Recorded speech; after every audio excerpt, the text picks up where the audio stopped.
Uh, so welcome back.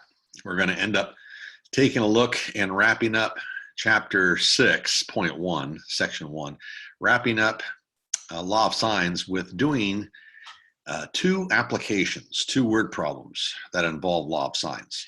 So let's take a look and see what I got.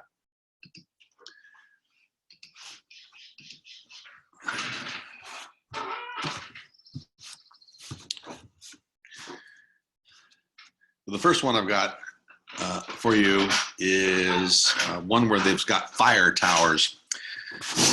Way back in the olden days, I remember going to a lake up in Lassen County, Eagle Lake, as a matter of fact, and there was an old fire tower up there they used to use, not use anymore because they've got technology that will help.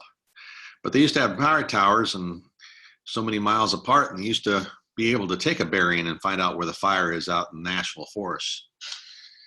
So in this problem, we've got two fire towers, and it even indicates how far apart that they are. And it talks about the bearing from fire tower A to fire tower B. So from A's perspective, the bearing to B is the following. It's northeast, 65 degrees. So I'm going to first start off by identifying where A and B are with respect to itself. And I also want to take a look, because when I draw this, I don't want to run out of paper. I noticed that the fire is located still north of each one of the towers. So I'm going to be drawing everything further up. So I'm going to start down on my piece of paper here. So I'm going to start off by saying, here's A. And I know that I'm going to have to end up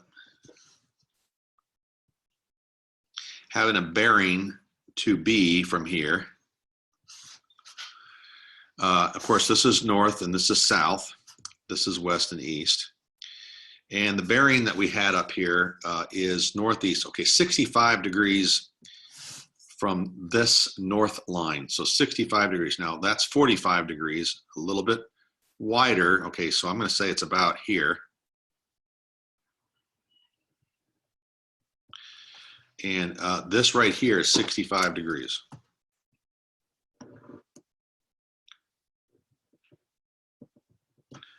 Remember, a bearing starts at either north or south and then sweeps till it stops either east or west. So I started north and swept east till I got about 65 degrees.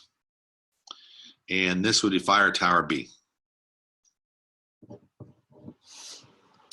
And we know that they are 30 kilometers. I might have said miles before, but 30 kilometers apart. So I'll just put 30 there. All right, next part now. There's a fire. And Tower A sees the fire northeast. Okay, the fire for the Tower A's perspective is up here somewhere. And the fire from B's perspective is northwest. Kind of makes sense right now because it's in this area. So I'm going to locate 28 degrees, and that's a little narrower. So I'm going to go like this. Here's 28 degrees, and the fire is somewhere up here.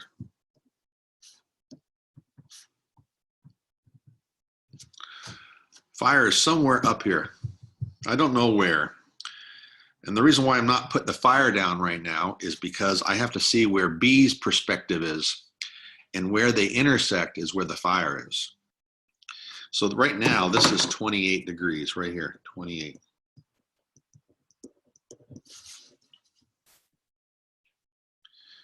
And I'll make a solid line of this in just a second. I'm going to look B's. Now, I'm suggesting that you do another north, south, east, west, like we normally do,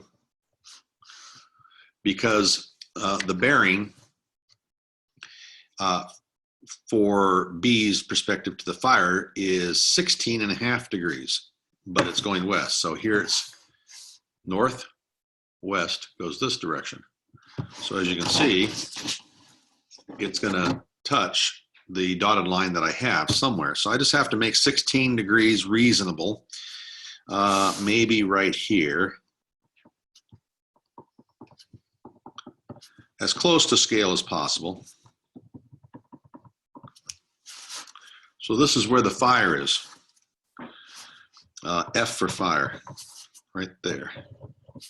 So now I'm going to make a solid line with these two dots.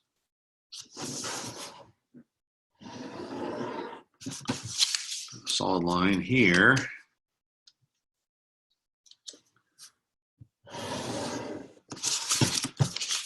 And got to put in the angle right here. That's 16.5 degrees.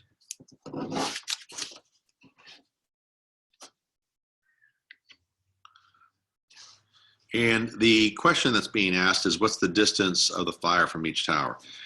They want to know that distance there and that distance right there. And we already know this one. So I'm going to give it a letter. I don't know. Let's make this lowercase a, I guess. And this is lowercase b, just for the heck of it. I want to find out what A and B are. Now, for me to use, and this is a section of law of sines, for me to use a law of sines to help me out, I'm going to have to, with this given 30, I'd have to know that angle right there. Or if I want to know what that angle is right there, then I'd have to know some relationship between the side and its other opposing angles.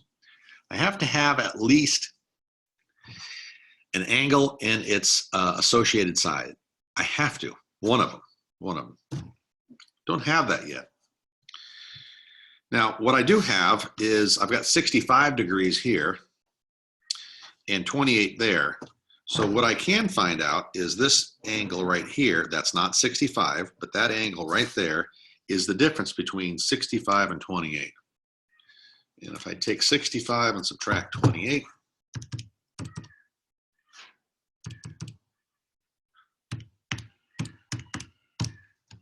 I get 37. So this right here is 37 degrees. Okay, that's helpful because now I've got 37 degrees that goes with B. Gosh, it would be really nice if I had this angle right here. It'd be really nice. Okay, I've got one angle. You know, I could find this one if I knew these two angles. So this would be nice if I could find this angle somehow. Find this angle. Now understand that there's a line through this. So this angle isn't 90 degrees, and this angle isn't complement to that one. So a little bit of work. I do know this piece right here. That piece I can find out up to that dotted line. Let's see what else. And then I would have to find this little piece right here if possible. I think I can be able to do that, and I'll show you why. Let's start off by finding this piece right here. That piece right there. That definitely, these two angles add up to 90 degrees. So if I take 90 and subtract 16.5, that gets me that small piece right there. If I take 90 and subtract 16.5, 73.5, this piece right here is 73.5 degrees. This is the only piece I have left. And then I'll be able to find that last piece and I'm ready to finish up the problem. So how do I find that? I'm thinking that if this is 65, this piece right here is the leftover, which should be 25. I'm thinking that if I used 90, subtract the 65, and I get 25, this piece right here is 25 degrees. I'm thinking that, and that's 90 degrees right there. This is 90. I'm thinking I can find this one. This is 90. This is the leftover between 90 and 25. So I'm back over here to 65.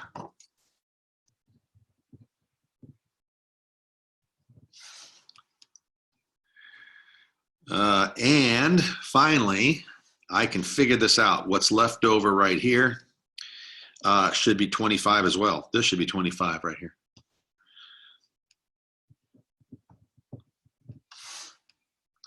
So now I've got this whole big one, which is what I was hoping for. This whole big one right here is the sum of these two right here. So it looks like it's 98.5. 98.5 degrees. And finally, I can actually find this angle that's up here. These two angles added together, subtract it from 180, gets me this one. So this one here, that one angle right there is found to be 180 degrees, and subtract the 37 degrees, that one there, and subtract the 98.5 degrees. And then I have the following.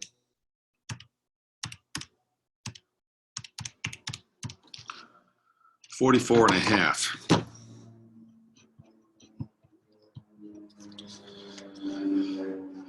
And I've got what I need to use the law of sines. And here's what I'll do. Let's see.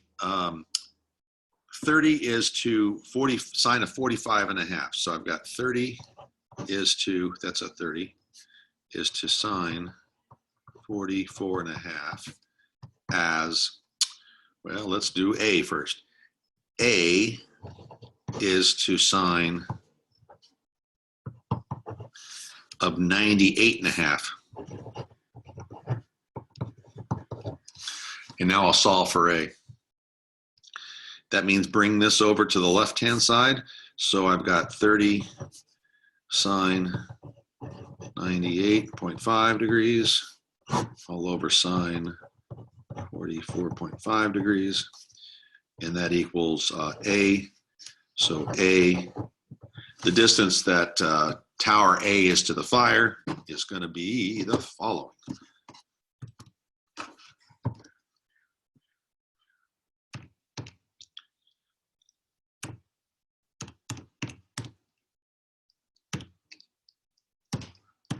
And divide that by sine of 44.5 degrees. Okay, 42.33 if I haven't made a careless mistake. 42.33 kilometers. And the other one is found the same way. I'll do B is to sine 37 degrees as these two right here. 30 is to sine 44.5 degrees. Move sine 37 degrees over to the right-hand side.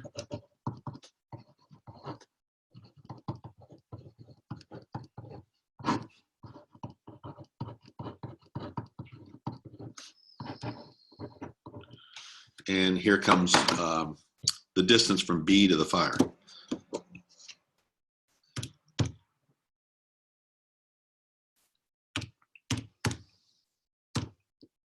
And divide that by sine of 44.5. Okay, I'm looking at 25.76. 25.76 kilometers.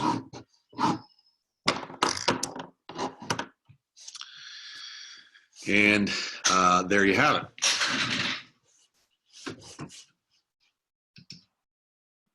There you have it. So that's a big problem using the law of sines. Big part of it is going to end up being the drawing of the picture for the applications, and try to be as precise as possible.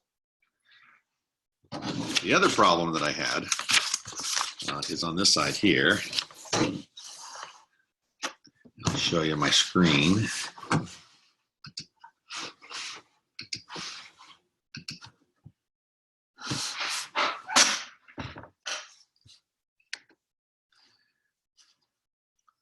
So you got the height of the tree. It kind of sounds like a similar problem from right triangle trigonometry applications, but we won't have a 90-degree angle to use. So let's take a look.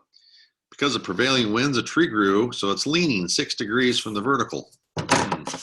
Question is to me, it's a little bit of an ambiguous problem, because I don't know. Right now, it doesn't say anything where the tree is growing from. Is it growing from the side of a mountain? Is it growing from flat ground? I'm going to take the easier approach because it doesn't say. I'm going to take the easier approach. Here's a flat ground right now. Okay, the tree is growing, so it's leaning. So it's not growing vertical, so it's leaning. So here's the, there's a vertical line, but here's the tree. I'm going to over-exaggerate the angle a little bit just so that I have enough room. This isn't 6 degrees. I get it. But I'm just going to over-exaggerate a little bit. This is my tree right there. Because it says it's leaning 6 degrees from the vertical. Okay, now, at a point 30 meters from the tree, the angle of elevation to the top of the tree is 22 degrees. Now, here's another part of this problem that's interesting. The ambiguity is what side of the tree are you on, because it makes a big difference. It changes the problem. So this really isn't as specific as it should be. I'm just going to take the perspective that I'm on the right-hand side. I'm going to do it that way. But if you did it on the left-hand side, you did get a different answer, and it's not that you're wrong, it's just different impression or interpretation. So from a point right here, that's going to be 30. And the angle of elevation to the top, that means this angle right there is supposed to be 22 degrees. And you want to find the height of the tree, call it H for the height, maybe.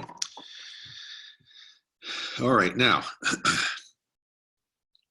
I've got these two sides for the law of sines. I have these two sides or pieces that I can associate, and I've got a 30. I really need that angle right there. That's a key for the law of sines.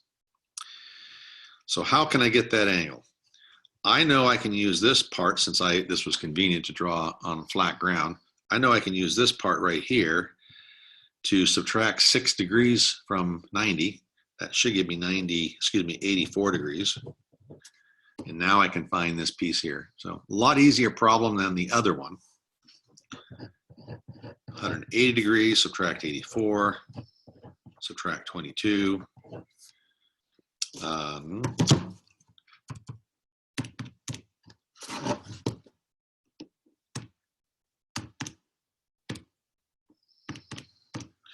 So 74 degrees.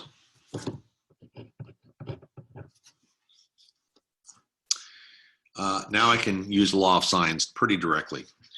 So I have H is to sine of 22 degrees, as 30 is to sine 74 degrees. Solve for H. I get 30 sine 22 degrees divided by sine 74 degrees. Height of that tree then is the following.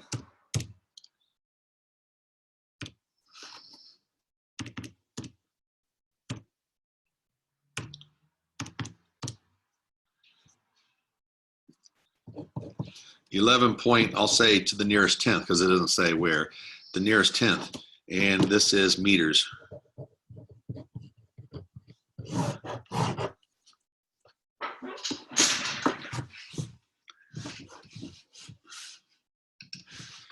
So there you have it. 2 applications for the law of sines. The next video you'll see is the law of cosines, and see how that's worked. Okay, till then, be safe.